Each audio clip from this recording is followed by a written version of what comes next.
Hi friends, ఈరోజు చేపల fry చేస్తున్నాం. ముందుగా చేపలు బాగా క్లీన్ చేసుకొని ఇలా కొంచెం పసుపు రాసుకొని సైడ్కి పెట్టుకోవాలి.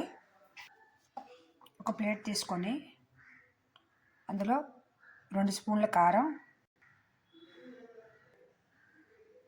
1/2 స్పూన్ పసుపు, 1 స్పూన్ జీలకర్ర పొడి, 1 స్పూన్ ధనియాల పొడి, టేస్ట్ సరిపోయినంత సాల్ట్, 1/2 స్పూన్ మిరియాల పొడి, కలర్ కోసం కాశ్మీరీ చిల్లీ పౌడర్, ఫ్రెష్గా దంచిన అల్లం వెల్లుల్లి పేస్ట్, 1 నిమ్మ చెక్క, 1 స్పూన్ కార్న్ ఫ్లోర్, 1 స్పూన్ బియ్యం పిండి.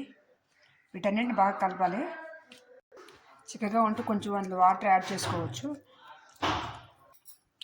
ఈ పేస్ట్నేమో చేపలకి ఎరుగు పట్టించాలి.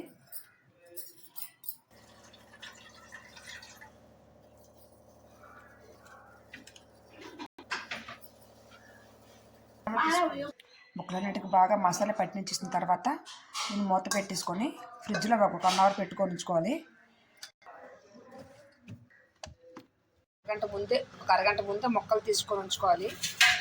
వేపే ముందు ఒక రేక్ తీసుకొని దానిపైకి ఆయిల్ తీసుకోవాలి. డీప్ ఫ్రై చేసుకోవాల్సిన చేసుకోవచ్చు.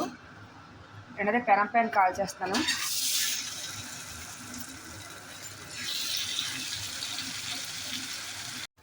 తిరిగేస్తుంటుంది.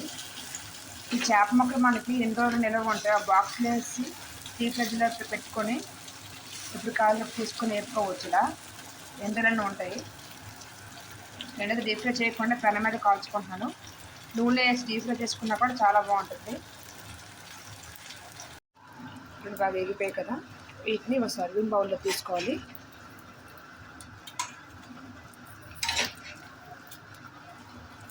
మిగతా వాటిని కూడా అలాగే వేపుకోవాలి. సో ఎంతో టేస్టీగా ఉంటే ఫిష్ ఫ్రై రెడీ అయిపోయింది. మీరు ట్రై చేయండి. మీకు ఎలా వచ్చిందో కామెంట్ చేయండి, లైక్ చేయండి, షేర్ చేయండి, సబ్స్క్రైబ్ చేయడం మాత్రం మర్చిపోండి. Thank you for watching.